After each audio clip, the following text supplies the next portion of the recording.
Hello and welcome to Women Engage Program Season 5. I'm your host, Rose Misati. In this program, we bring women from various walks of life talking about real issues affecting real women in the contemporary world. We are in Season 5. In case you missed our previous episodes, kindly follow us in our various social media platforms. And with me today, I have two beautiful ladies to talk about a topic that is very exciting. And before I go to the topic for today, I want to ask the ladies to introduce themselves. And as they introduce themselves, they will tell us if there's a time they wanted to do something at their workplace. Maybe they wanted to apply for a job, go back to school, and they doubted their ability to do it. So I'll go to the lady who is seated directly opposite myself. Thank you very much, my sister Rose, for that warm welcome. My name is Judy Nyakawa. I work in government. A mother of 3 sons, 2 adult sons, and 1 teenager little boy. Thinking about the things that I wanted to do and I didn't probably do because I thought, how did that look? To be honest, I find myself very unstoppable. Great. I put my applications for very strange jobs. And when I tell people when I get to the panel, I will dazzle the panel. Wonderful. So that has been my experience. Thank you very much. Wow, that's great. And we will look more at how your home environment shaped, because that is, it's not a very common story, Yes. especially among ladies. Yes. So that's interesting. Let's go to the lady next. Hello everyone, thank you Rose for the warm welcome. My name is Rena Momanyi. I work with ADRA. I've worked with ADRA for quite a while, and majorly I've been excited to elevate lives and support livelihood, see people getting to move from lower level to higher level, acquire education and such, although I do accounting work most of the time. I'm a mother and I'm glad to be here this morning. Great, great. Thank you so much, Rena. And in case you're watching us for the first time, I am a mother of 4 children, and I also work with the county government of Nairobi. I'm a pharmacist, I'm a public health specialist, I'm also a counselor. I'm many things depending on where I am at that time. So today we are going to talk about gender equality. Anytime people hear of this word gender, they think about women. And there is a way, there's an uneasy silence or feeling that comes, especially among men sometimes when we talk about gender. But now, what is gender equality, Rena? Thank you, Rose, for that. I will begin by just giving a little illustration. Growing up, I grew up with my both parents and my brother, 2 of us. I went to school normally, but I schooled in mixed school. I didn't go to like a single school, a girls' school or such. They must have been Adventist schools. Yes, Adventist school. And I would really love to compete equally. Great. I will not like somebody to tell me that girls cannot do maths, you are going to be beaten or something, and I will do it well. Actually, I was among the top always in my school, especially in the tough subject that people call mathematics. I got A's. It's about putting equal resources to both gender, male, female. It's not segregation. You put equal opportunity, equal resources, education, access, and decision making accessible to both gender. Great, thank you so much for that. And when you said that, you've reminded me of a certain client I had. She was working in a job somewhere, and she had qualifications and she was among the best employees. She realized that the men in the same position were being paid 3 times more. You can't believe it. Wow. Same position, same level. It was an institution of higher learning. They were being paid 3 times more. She was so shocked and frustrated, she put in her resignation. Now, because she was very good at her job, they didn't want to let her go. So they gave her a counter offer. They said, we can increase your salary, we can double it. Now, this is the time they are telling her. She said no, because at that time she was done. Anyway, by the time she left, now they started frustrating her. She left without her pension, without her benefits. Anyway, went to another place, did an interview. She's super at her work. She did the interview, quoted the amounts that she would like to be paid. She started working. And She called me and said when she started working, she realized the men at the same level, they were being paid double. All right. So she reached out to me because she's like, these are patterns, because I help people break patterns. She said the same thing I ran away is following me. So I had to tell her, maybe we just need to talk about your mindset around this, because you asked for this money and it was half. Now, I want us to talk about pay gap. There is a pay gap. We have seen, and research, even studies have shown that when we have women and men doing the same job, men are paid more. Sometimes even up to 3 times more, like we saw in the story that I gave. Now, I want to ask Judy, are women aware that there's an economic pay gap separating them from the other gender, that is the men? Yes, largely those who are in formal setups are aware that there's that pay gap. But I also think it's more of an institutional setup problem. If you look at institutions which have structures, if you come to the government sector, for example, the public sector, the pay structure is very well known. So even as you're applying for a job, it's clearly stated.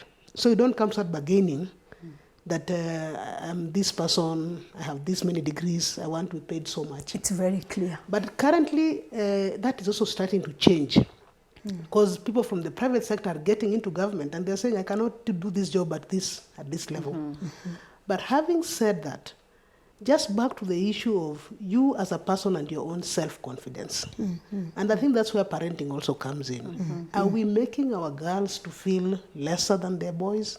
That happens Are we subconsciously. the mothers or fathers who say, that girls don't do those kind of courses. They don't do those kind of things. My own experience is very different. My father he's 84 this year. But my greatest supporter, Forward thinking. very great supporter of mine. Yeah. He would say, my girl, you can do it. You can do it. I'll give you all the support. He didn't have half of what I have, but he was there, clapping for me, attending all school functions, telling me you can do it, keep going. And that is the point where we need to give children that grit to say that just because I'm a girl, I can't do this. In fact, that's why the conversation in government now is changing. We are saying, let the girls get into the STEM courses, the science, technology, engineering, and maths-based courses, so that they also increase their opportunities to fit in where the society is going. Of course, many of us like the arts because it's fun. You don't read as much. You go and present plays and you're happy. But again, where is the world going today? Where is the global trend? 2 points, Judy, I get. Number one, there is the institutionalized systemic kind of way that it's in an institution. And sometimes it has been perpetuated so much that we don't realize that the women are being paid less just because they're women. Or they go for an opportunity and even they are discriminated just because they're women. And then critically important, like for me, I would think from the family front. And because we said gender cuts across both men and women, so for me, I can say my experience was also a bit unique. My mother was a single mother, and because she was so disenfranchised because of being a widow at a very young age, she really wanted her girls to do well so that they have a choice, so that they have power to decide. So she kept saying, all the time she would say, my girls, I don't want you not to have a choice like me. You are widowed in your 20s and you have to stay here and suffer and be inherited by anything and anybody, okay? But then she would say, boys are more privileged because they have a shamba. We have a lot of land, at least. So she would say, the boys have land, you have no land, work hard. Are you getting, even in that message, what is it sending? It's already, you can see. So let me tell you what happened. The girls, of course, we did what we could. My sisters and I, we are all working, and away from home. My brothers, most of them, they are stuck there because they had land. So in their mind, they were like, me, I don't need to work so hard because I have land. So do you see, even in that way, my mother, with all her love and care, that kind of communication disenfranchised the boys because they felt now as we have land, but now when they're looking, they're like, what happened? By the time you're realizing the ship has left, so that kind of thing, I think the messaging is important. When we know better, we do better. Rena, would you like to add something? It also comes to a time when they could be not aware, depending on the situation or depending on the locality or the information that they have given to them. They might not be aware of the gap. But the more information and knowledgeable of a lady, they will be aware. Just like the story you gave initially to say that she was working in the same organization and her pay was the marginalization. Yeah. But what can we do to... Maybe just to add on to that. So I'm a mother of 3 sons. When the report cards come, because I'm a very present parent, I asked especially the youngest, because now he's the current person on the table. And I asked him, how did you do in this subject? What position did you get? And then he starts speaking and I say, so who was the top in your class? And then he says the name. And it's a girl. I said, a girl beat you. You're actually beaten by a girl.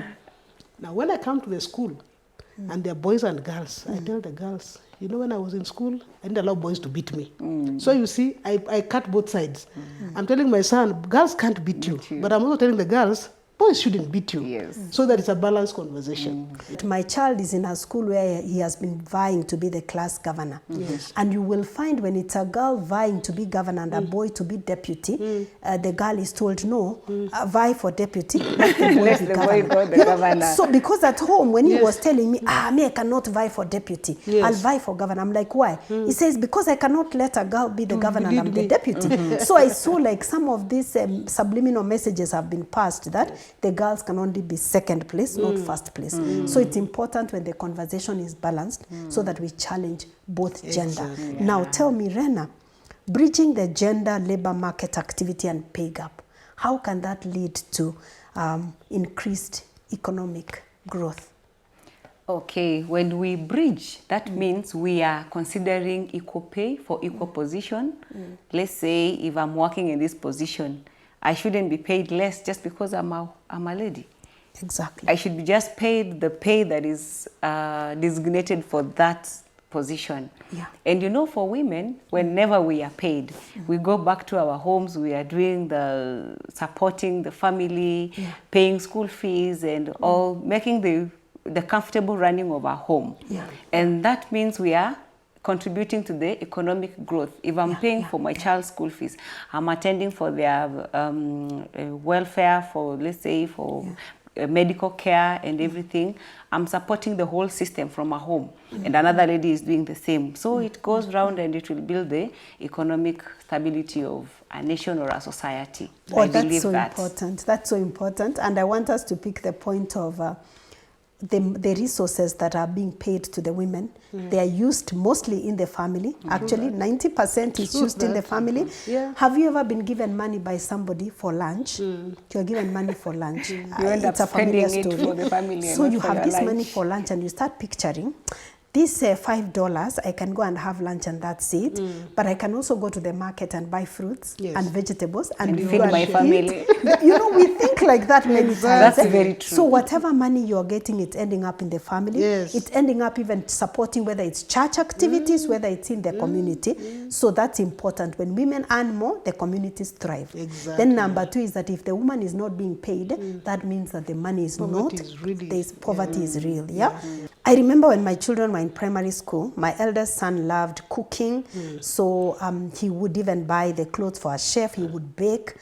Let me say, I'm ashamed to say I discouraged. I discouraged him.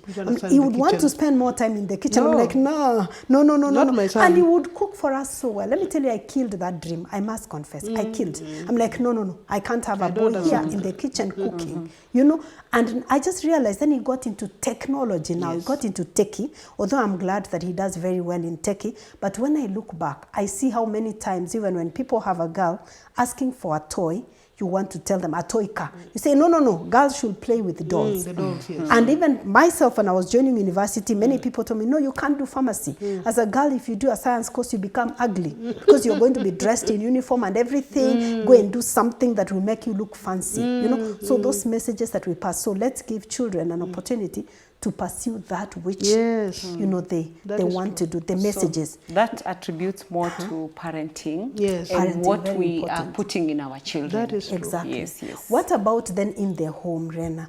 In the home, in terms of what children observe, because there is that which we say, which we have said already, what we model as parents, the mother and the father, what we model. What can you say about that? How would that contribute? That will contribute a great deal. Let's say, in my home, I'm a mother of 3 boys. Same here, we are all mothers mother of of 3 boys. It's a coincidence. So I didn't go know how to deal with the girl child, though I have nephews, nieces who are nieces. So when I give them equal opportunities, that is what I always tell them. You have been given equal opportunities, and it is how you use them.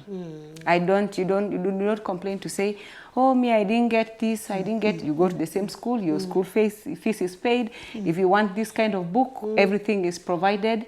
And if it's music, learning, whatever your desire is that you want to follow, you are given the chance. It's also to encourage them to follow their desire dreams, or their dreams, so that they can be able to do better in it, so that don't feel that, oh, girls, your space is in the kitchen, you know, the way the mentality is, and the boys, you're the only one who can do engineering. I remember one of my son said to the brother, you can't play that. It was violin. I said, who said? Everybody can learn up to 20 instruments as much as you can. It's what we feed. It's what we feed to our children. And you know, it's important for us even to interrogate our own beliefs, especially when we have taken them from our parents and we continue with them. I was telling you earlier on how I used to pay my male domestic worker more than my female domestic worker. I never thought about it. I didn't mean to be unjust. I was just paying, you know, what I believed was the right amount. Until my sons challenged me. You know, I have 3 sons. They challenged me. They said, Mama, Auntie wakes up at 5, she works the whole day, and this uncle, whoever here works for these short hours, he goes to walk around, and then you're paying him more. Why? And then I just said, oh, you are right.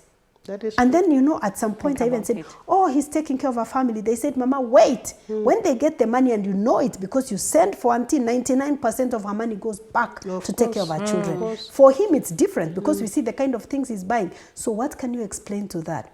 I said, oh, you are right. I have perpetuated the gender pay gap. And I had to harmonize that. You know, so some of us do this without being consciously aware. And I'm thinking there are factors that probably contributes to us doing that, or being in situations where there's a pay gap and we are still continuing, and maybe we don't realize, or we do, but we don't have a language for it.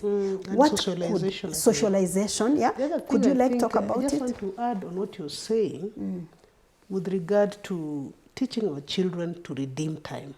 To redeem time, especially when you go to post-basic education. As you get into the tertiary institutions, you're getting into universities, our girls need to learn to redeem time. Because when you get to first year, you are dazzled by this freedom, by this sudden found adulthood that you have no control over. So while you're wasting time with nonsensical things, some of them might even be good, the male gender is moving, they are moving. So you find sometimes girls are left behind in the university. They lose a year, they lose 2 years. Sometimes because they got children in the course of their study. Yeah, that's true. So your life starts taking a pattern that you will not control. Yes. So even if you're a brilliant girl and you start losing your time at the university, you discover your peers, including your girl peers, have moved. Think about it. Even now in the education sector we are talking in Kenya today, we are changing the funding model for universities. Imagine a child who went to university 4 years ago. They are finishing. But somebody who has lost a year or 2, they'll be caught up in this university problem and funding. And it will change the dynamics. So the need for kids to understand that, my father used to tell me, you see these men you're seeing here, they're not getting finished. Mtamaliza shule, you'll come back, they'll still be there. Sometimes you almost feel like, if I let go this person, my life will come to an end. Where will I get another? Where will I get another? Back to you, Rose. And you know, then I'm now, when you say that, I'm thinking about something. Yes. Beyond university, because some of us, I didn't get a child in university because I had a fierce mother who would kill me, skin me literally alive. So I didn't get a child. I got married after graduation. However, there are genuine concerns. Yes. When I got married, I've had to get 3 children. Not that I've had to get, I got You wanted 3 children? No, I didn't want. You wanted one?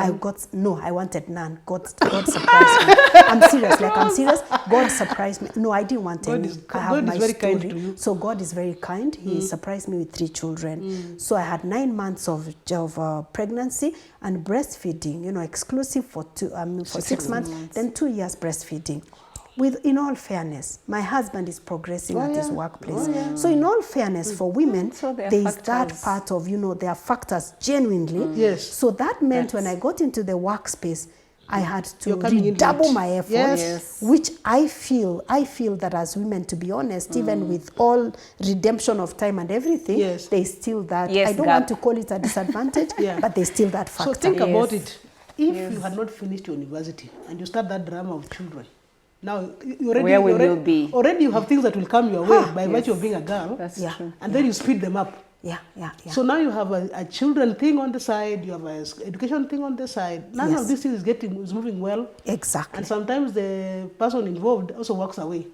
So you, Yeah. now you get into another space you can't even control anything. So then, because of now that pay gap that Yes. comes, especially when as a woman you're pregnant or breastfeeding, Yes. there's again the perception that you may not be as flexible or as agile to Yes, deliver in that that is space. true. Yeah, That it's is real. true. Yeah, because it even is you can't travel very when real. you're breastfeeding. Yes. What can you say, even right from the home, what can be done, even right from the home, in order to, to reduce that pay gap? Do the men have a role?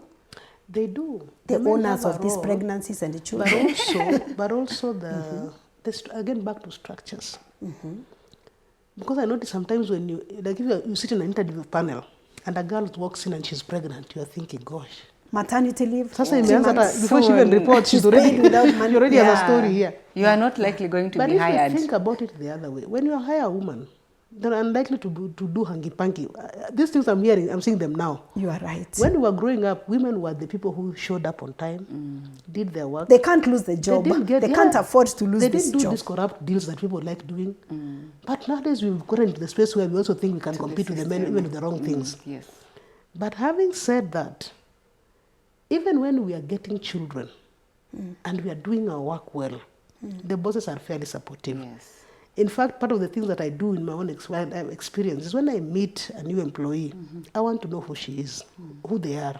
The human side of what's things. your story? There's a human side. People ask, sometimes people say, but that's very intrusive. Why do you want to know all that? I say, when I get to know you, then I'm able to know how to work around you. And support. If you have a child who is small, who needs breastfeeding and all, I'm able to adjust support the hours you. so that we work together. But when you don't know somebody, That's good. Yeah. when you don't know them, You will judge. then you say, why do you always come late? Why do you leave early? Why do you want to Well, leave early? Somebody told me, a friend of mine told me, she came to my office and she said to me, Mom, I have a child who is epileptic. And that changed the conversation. Because then I thought, I am a mother. My children haven't had serious issues. And even when they have a cold, it's so dramatic. How much more for a child who has this problem that is persisting? So we worked the hours. We adjusted the hours. Come in late, leave early. I mean, come in late and leave late so that your colleagues come in earlier and the work doesn't suffer. Because this is a work environment. Work has to be done. You understand? But the problem sometimes we have is you tell people that is a very private matter. We can't discuss it. Something like somebody going through, for example, a divorce or a bereavement. It's important that your colleagues know that Because you're going it will through impact something. on work. It will impact Yes. on work. But when we say it is private, it can't be discussed. Yeah. Then that's how now you start getting warning letters. You start getting, yeah. and you cannot control the conversation thereafter. Yeah. But I think the men and the older women in the workplace Yeah. need to be more empathetic. Yeah, yeah. I always do think about myself when I had a child. My firstborn child had eczema. And we were in hospital on Monday, and we were back on Wednesday, and we were back on Saturday, and we were back on Thursday.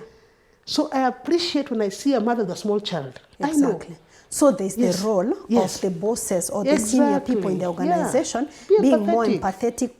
considerate, and fair. Exactly. And fair. Not to judge somebody because of their gender. Exactly. And equal pay for equal work Yes. done. Yes. And then there's also the role of the employee, the Yes. women, we can say themselves, Yes. being open and reaching out and seeking for help. Exactly. And seeking to understand. Don't die Sometimes you alone. can say, I noticed. Yeah, don't die alone. Reach out, What's the worst that can happen? Maybe Exactly. somebody can say no. But Exactly. most of the time, people would be empathetic. So we need to share. You share what You you share can whatever. share, what you're As we comfortable with. come to a close, I would like you ladies to say a word. What would you like to say maybe to a woman watching us today Yes. and they realize that there is a gender pay gap. There's a pay gap in terms of gender at the workplace. Or maybe somebody is watching us and they are an employer. Like myself, most of us are employers.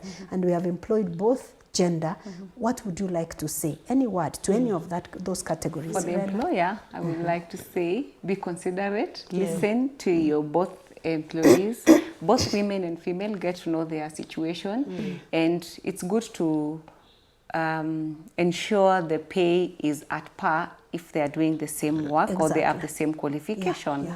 And if you're a lady employee, reach out, speak out. There is nothing that can happen. Just get to say, hey, this is where I'm feeling the pinch. This is where I have an issue, a concern.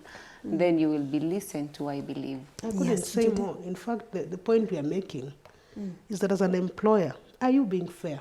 Just because I don't have the information, are you being fair to pay me much less just because I didn't know? You are not aware. Yeah, because sometimes you come from maybe a tier 2 organization and you're going to a tier 1. You don't know what the pay grade looks like. Yeah. So be kind and share information. And share information. Yes, share. But you as an employee, if you discover that you're being underpaid, don't make it a very big deal. Sometimes you leave a good employer because you're angry. So we shouldn't act in anger.